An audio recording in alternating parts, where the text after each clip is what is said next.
찬송하기를 거룩하신 구주께 영광 돌려보내세 구주원을 하셨네. 크고 작은 나라들 기뻐 화답하여라. 영광 받을 왕의 왕 베들레헴 나신 주 영광 받을 왕의 왕 베들레헴 나신 주 오늘 나신 예수는 하늘에서 내려와 저녁 몸에 나셔서 사람 몸을 입었네. 세상 모든 사람들 영원하신 주님께 영광 돌려보내며 높이 찬양하여라. 영광 돌려보내며 높이 찬양하여라. 의로우신 예수는 평화의 왕이시고 세상 빛이 되시며 우리 생명 되시네. 죄인들을 불러서 거듭나게 하시고 영생하게 하시니 왕께 찬양하여라. 영생하게 하시니 왕께 찬양하여라. 참 반가운 성도여 다 이리 와서 베들레헴 성 안에 가봅시다. 저 구유에 누이신 아기를 보고 엎드려 절하세 엎드려 절하세 엎드려 절하세 구주 나셨네. 참 반가운 성도여 다 이리 와서 베들레헴 성 안에 가봅시다. 저 구유에 누이신 아기를 보고 엎드려 절하세 엎드려 절하세 엎드려 절하세 구주 여호와의 말씀이 여호와의 말씀이 육신을 입어 날 구원할 구주가 되셨도다. 늘 감사한 찬송을 주 앞에 드려 엎드려 절하세 엎드려 절하세 엎드려 절하세 구주 나셨네.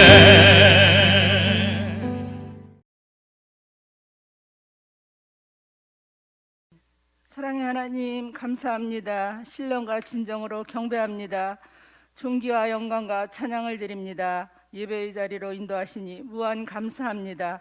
하나님 아버지 뜻대로 살아야 하는데 세상에 사노라면서 온전히 주의 뜻대로 살지 못한 것을 고백하나이다. 너의 죄가 주홍같이 붉더라도 흰눈보다 희게 하신다는 주여, 죄악을 씻겨 주시리라 믿고 말씀에 의지합니다. 우리의 연약함을 아시는 주여, 한량없이 자비하신 하나님 아버지시여, 시간을 거슬러 돌아보니 금년 안에는 코로나19로 인하여서 현장 예배도 잘 드리지 못하고 현장과 가정에서 예배합니다. 경배 받으소서.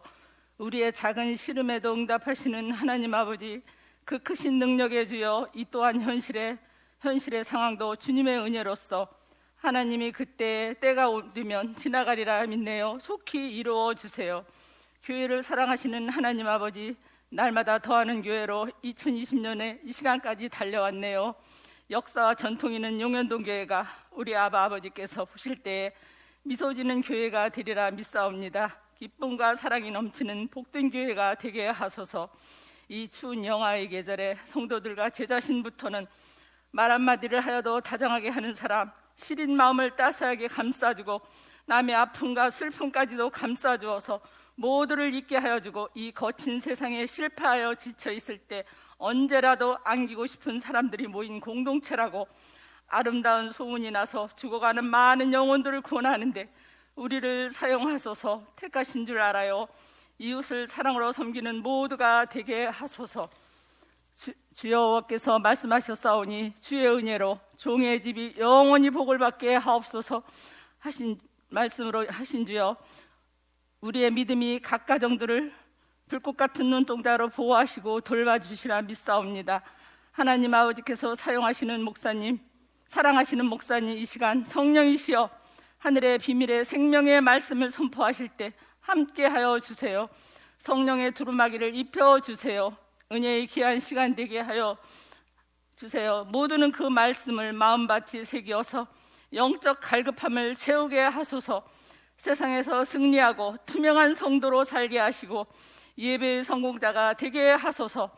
우리를 구원하시려 인간의 모습으로 하늘 영광 다 버리고 낮고 낮은 그 위에 겸손의 왕으로 이 땅에 오신 예수님, 흑암의 권세에서 건져주시고 우리 이름이 하늘의 생명책에 기록하시고 저 높은 하늘 백성 삼아 주셨고 지금도 살아계셔서 역사를 주장하시는 예수님의 이름으로 감사하면서 간절히 기도합니다. 아멘.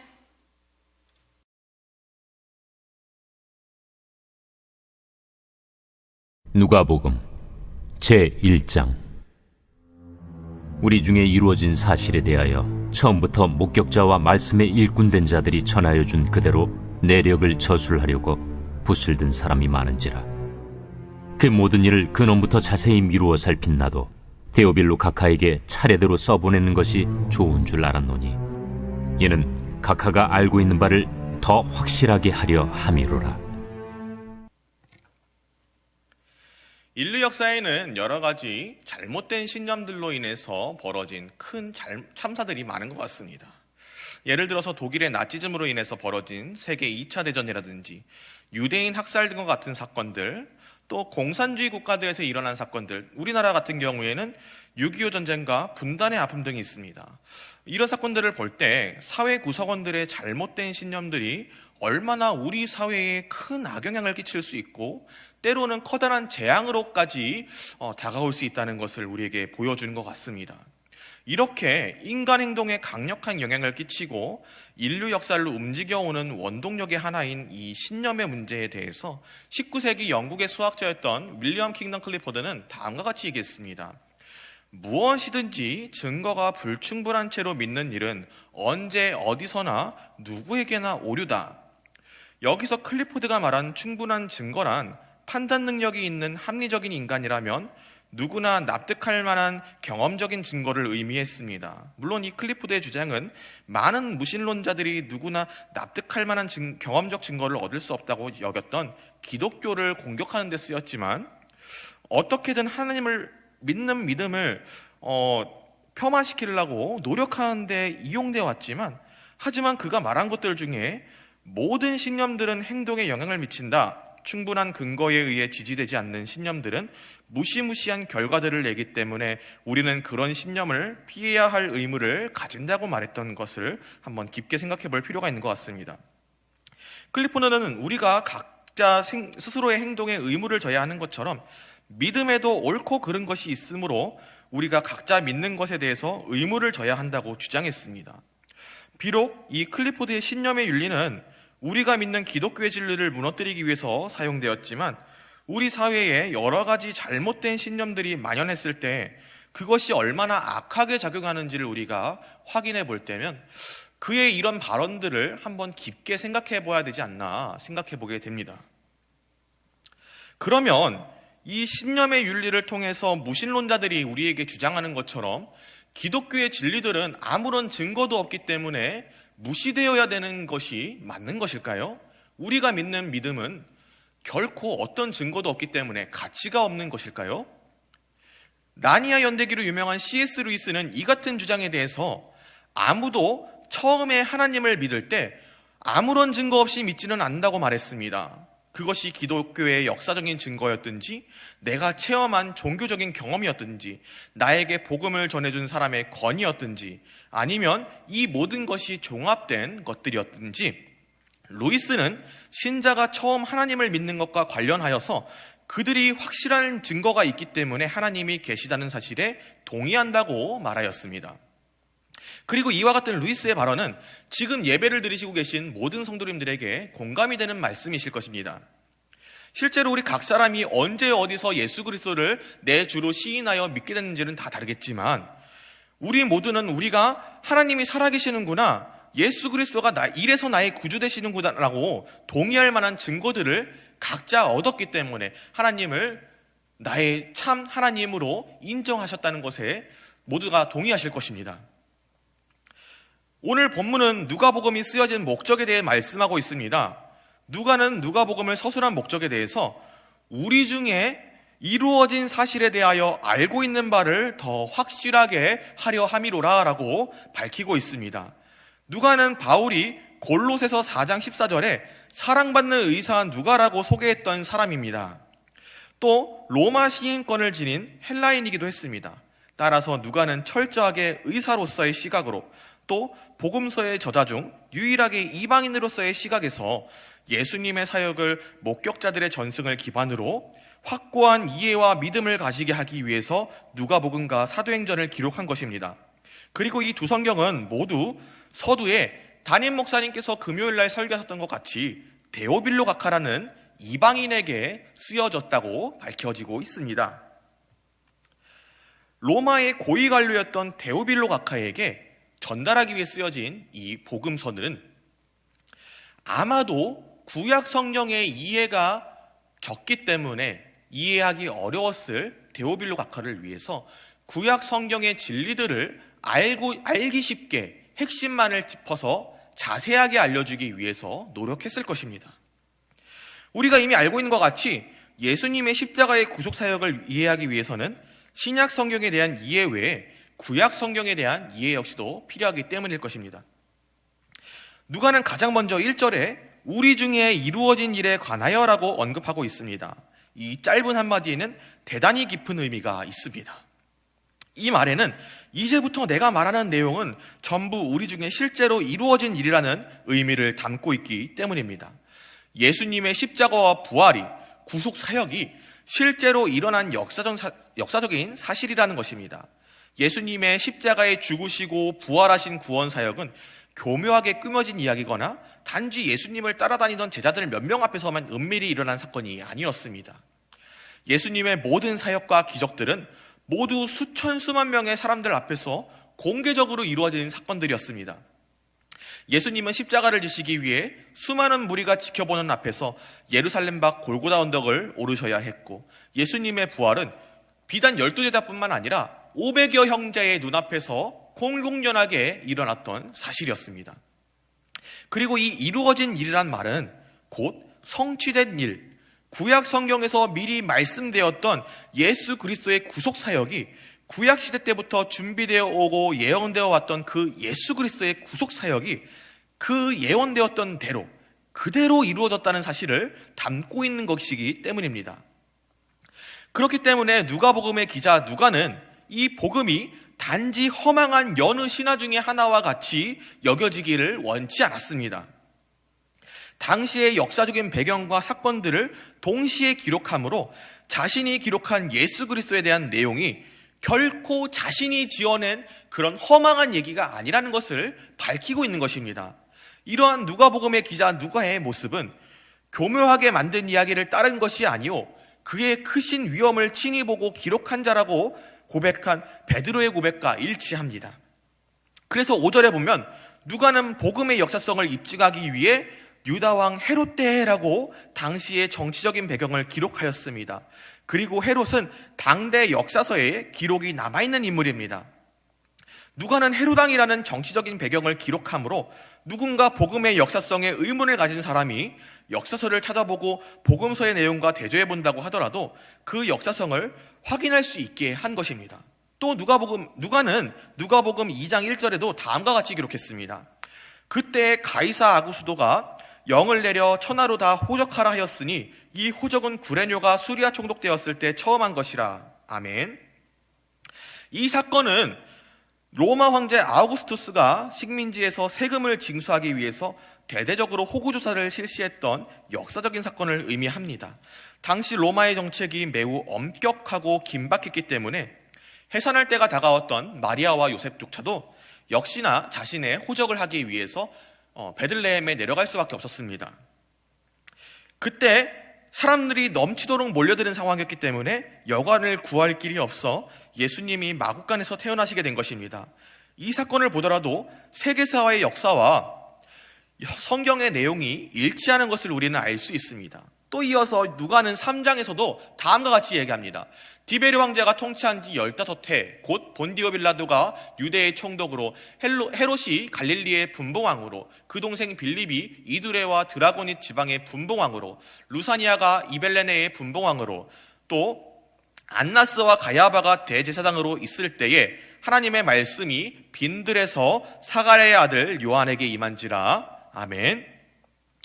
신약 성경에 기록된 때로부터 2000년이 지나 같은 지방도 아니고 지구 정반대편 대한민국의 시민인 저와 여러분들에게 이 지방들 그리고 이 사람들의 이름들은 발음하기도 어렵고 어디에 있던 사람인지 어느 지방에 지도 어느 구석에 붙어있는 지역인지도 잘 가늠이 안 가는 그런 사실들입니다. 그러나 분명하게 우리가 알아야 될 것은 그 당시 로마의 역사서에는 이 지역들과 이 사람들의 이름이 분명하게 적혀 있다는 사실입니다.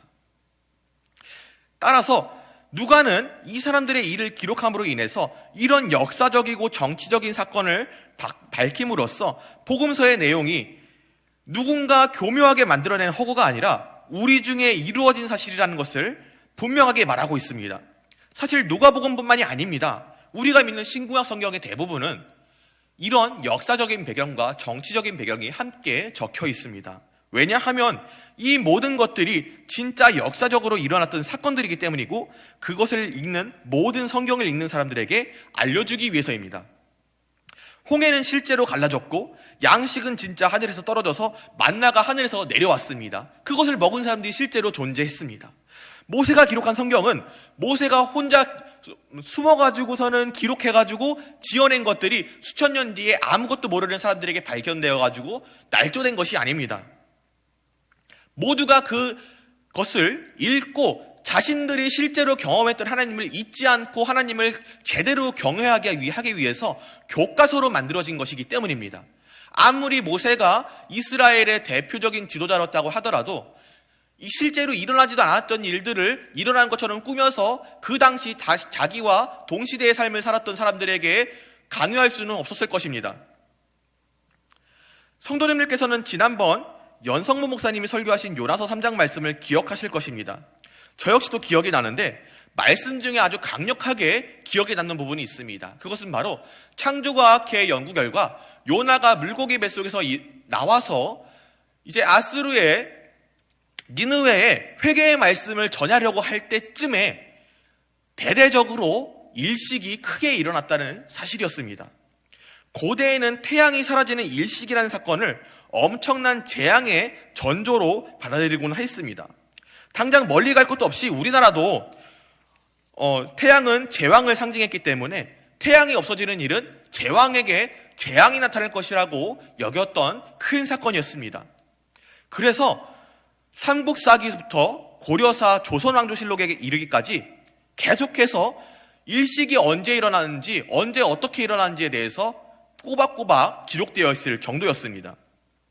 요나의 사건이 일어났을 때보다 비교적 현대에 가까운 조선시대까지만 해도 일식은 재앙의 상징이었습니다. 그런 것을 생각해 보면 요나 시대 때에 있었던 이 일식 사건이 니느웨 사람들에게 얼마나 큰 위협적인 사건으로 다가왔을지 짐작이 갈 만합니다.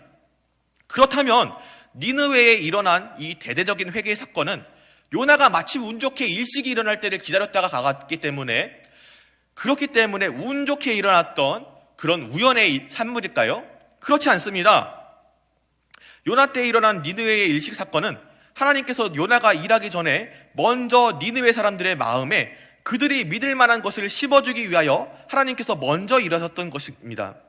하나님은 이처럼 역사를 주관하시고 또 하나님의 사람들을 통해 일하시기도 하지만 그들이 하나님의 일을 능히 수행해 나갈 수 있도록 앞서 일하면서 그들의 앞에서 예비하시는 분이시기도 합니다.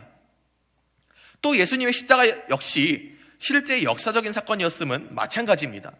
예수님의 십자가 역시 2000년 전 실제로 골고다에 우뚝 서 있었습니다. 이처럼 우리가 믿는 것들, 성경에 기록된 사건들은 모두 인간이 어떤 절대자의 존재를 탐구하여서 임의적으로 만들어낸 가상의 창작물이 아닙니다. 실제로 존재하시는 우리 하나님께서 인간에게 자신을 계시해 주심으로 유일한 참신이신 하나님이 우리를 향한 그분의 계획에 대해 알려주시는 것입니다. 오늘날 많은 수의 믿지 않는 사람들은 우리에게 윌리엄 킹덤 클리포드와 같은 도전을 해오고는 합니다. 나에게 하나님이 계시는 것을 보여봐라. 내 앞에 데리고 와라. 그렇지 않으면 나는 예수고 뭐고 믿지 않겠다. 그리고 이런 태도로 거절하는 것을 넘어서 의도적으로 선동과 날조를 통해서 기독교 신앙의 신뢰성을 해치기 위해 이미 예수님을 믿는 사람마저 흔들릴 만큼 교묘한 거짓말들을 만들어내서 뿌리고 다니고는 합니다. 제가 아직 중학생이었을 때 이런 선동에 당해서 대단히 실망하고 낙심했던 적이 있었습니다. 당시 저와 같은 학급에는 아무런 이유 없이 교회 다니는 친구들을 유난히 싫어하는 친구가 있었습니다. 그 친구가 하는 일이 무엇이었냐면 인터넷에 돌아다니는 이런 선동 자료들을 보고 와서 네가 다니는 교회, 네가 다니는 예수 그리스도 다 허망한 거야, 이렇게 다 거짓말이야 라고 싸움을 거는 것이었습니다. 그 친구가 말한 것들 중 크리스마스에 대한 것은 특히나 제게 엄청난 충격이 아닐 수 없었습니다. 그 내용인즉 12월 25일은 본래 로마의 태양신 미트라의 축일이며 크리스마스는 단지 이를 계승한 사기일 뿐이라는 말이었기 때문이었습니다. 마침 2002년 12월 13일 모 인터넷 신문에는 크리스마스를 맞아서 크리스마스의 의미는 이라는 제목의 기사가 나왔었는데 해당 기사의 문제의 그 내용과 일치하는 기사가 실려있던 것이었습니다. 그 중에 일부입니다. 12월 25일을 크리스마스로 정해 기념을 하게 된 것은 4세기경부터라고 합니다. 그 당시 로마에는 이교도적인 축제들이 민간에 널리 퍼져 있었습니다. 로마는 1년 중 이 시기에 태양신 미트라의 생일을 기념하여 축제를 했습니다. 그래서 로마의 교회의 수장들이 모여서 이 이교적인 풍습을 없애기 위해서 예수 그리스도의 생일을 축제로 만들기로 했습니다. 실제로 예수가 태어난 시기는 봄이었다고 여겨지지만 이 풍습을 없애기 위하여 12월 25일을 예수의 공식적인 생일로 공포했다고 합니다. 중학생이었던 저는 이 기사를 보고 매우 낙심하고 믿음이 흔들리기 시작했습니다. 크리스마스의 유래에 대한 제대로 된 지식이 없었던 때에 친구의 시비는 너무나도 충격이 아닐 수 없었습니다. 더군다나 기사로까지 났습니다. 더할 나위 없이 믿음이 흔들리기 딱 알맞은 조건이었습니다. 그러나 크리스마스의 정확한 유래는 여러분들이 주중에 받으신 우편물에 들어있는 자료의 내용처럼 3세기 초 로마 교회의 주교이자 순교자였던 히폴리투스라는 사람이 예수님이 언제 태어나셨는가를 궁리하면서 무엇이라 생각했냐면 예수님이 십자가에서 돌아가신 때가 기원후 29년에 3월 25일이었다고 추측한 것에서 유래되었습니다. 그리고 그날이 예수님께서 성령으로 잉태하신 지 정확히 33년이 흘렀다고 가정한 다음에 예수님의 잉태와 죽음은 같은 날인 3월 25일이었을 거라고 추측하였습니다. 그리고 수태 9개월 만에 태어났을 것이라고 상징적인 의미의 숫자를 더하여서 마침내 12월 25일이 예수님의 탄생일이었을 것이라고 정하게 된 것입니다. 지금 생각하면 히폴리투스의 계산은 매우 얼렁뚱땅의 엉터리같이 느껴질 것입니다. 그러나 실제로 당시에는 로마 황제조차도 출생연도는 알아도 출생일은 제대로 몰랐기 때문에 사망일을 잉태된 날짜로 계산하여서 나이를 계산하였다고는 하니 당시의 기준으로 히폴리투스의 계산은 터무니없는 수준은 아니었던 것 같습니다. 성탄절의 기준일을 정한 히폴리투스는 기원 후 235년 순교한 순교자입니다. 그리고 콘스탄티누스 대제의 밀라노 칙령에 의해서 기독교가 공인된 사건은 기원 후 313년에 일어났으므로 인터넷 기사에 소개된 4세기에 로마 교회의 수장들이 모여서 이 이교적인 풍습을 없애기 위해 예수 그리스도의 생일을 축제로 만들기로 했다는 그 기사의 내용은 역사적으로 신빙성이 없습니다. 또 12월 25일이 성탄일로 여겨져 왔다는 기록을 다른 데서도 찾을 수 있습니다. 그것은 바로 4세기 로마 교회의 교부였던 히포의 아우구스티누스와 당시 이단으로 정제되었던 도나투스주의자들과의 논쟁에서 등장합니다. 교회가 공인되기 전부터 12월 25일을 그리스도의 탄생일로 지켜왔다는 기록이 있었던 것입니다. 또 아우구스티누스는 그가 썼던 책에서 예수께서는 3월 25일에 수태되셨다. 전통에 따르면 예수께서는 12월 25일에 태어나셨다고 기록했습니다. 아우구스티누스는 12월 25일이 전통, 즉 초대교회 때로부터 내려온 것이라고 기록한 것입니다. 교회의 전통에서 3월 25일을 순환일이며 동시에 수태일로 보고 그로부터 상징적인 9개월 이후인 12월 25일을 기독교의 그리스도론적 개념으로서 탄생일로 본다는 기록인 것입니다. 저희 중학교 1학년 때 겪었던 사건과 같이 세상은 이처럼 우리가 그들에게 예수 그리스도를 전도하는 것뿐만 아니라 우리가 예수 그리스도를 믿는 것조차도 좋아하지 않습니다. 계속해서 잘못된 정보로 도전하고 교회의 역사성을 부인하고 우리의 믿음의 신뢰성을 깨뜨리려 노력합니다. 또 이러한 악의적인 세상의 노력들에는 여러 이단단체들이 벌이는 정통교회의 신뢰성을 무너뜨리려는 움직임 역시 함께 하는 것 같습니다. 그러나 분명한 것은 우리 하나님이 지금도 성경을 통해 우리에게 하나님께서 역사 속에서 살아 움직이시고 역사를 주관하시고 하나님의 백성들이 하나님의 뜻을 이루기 위해 노력할 때 우리의 앞에서 길을 여시고 뜻을 이루시는 분이심을 나타내시는 전능하신 하나님이시라는 것입니다. 하나님은 우리가 마땅히 그분을 믿을 만한 것을 우리에게 주시고 하나님을 인정하는 마음을 우리에게 허락하시고 마침내 그분을 아바 아버지라고 부르게 하시는 하나님이십니다. 코로나19로 어려운 한 해를 마무리하면서 또 다가오는 성탄의 기쁨을 앞두고 있는 지금 이 순간 우리 중에 이루어진 사실에 대하여 알고 있는 바를 더 확실하게 하려 함이로라라고 말한 누가의 선포를 마음에 새기기 원합니다. 또 더 나아가서 우리가 어떤 것을 믿고 있으며 또 우리는 어떻게 깨어 있어야 하는지, 왜 깨어 있어야 하는지, 우리가 알고 있는 것을 더 확실히 해야 하는 이유에 대해서 다시금 생각해보고 더 확실하게 하나님의 말씀에 깨어있는 모든 저와 여러분들 되시기를 주님의 이름으로 축복하고 소망합니다. 기도하시겠습니다. 하나님 감사합니다. 코로나19로 어려운 한 해 속에서도 우리를 지켜주시고 다시 예배드리게 하시니 너무나도 감사드립니다.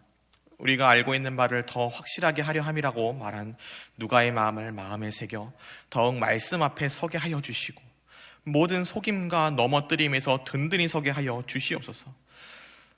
또 성탄의 기쁨을 앞두고 있습니다. 우리 각 가정에 주를 향한 찬양과 감사가 넘치게 하여 주시옵고 우리 각자의 마음에 성자 예수님의 오심을 기뻐하는 마음을 넘치도록 부어 주시옵소서. 또 바라옵기는 내년에는 코로나19로부터 자유함을 얻어 마음껏 주 앞에 예배하러 나올 수 있도록 주께서 허락하여 주시기를 원합니다.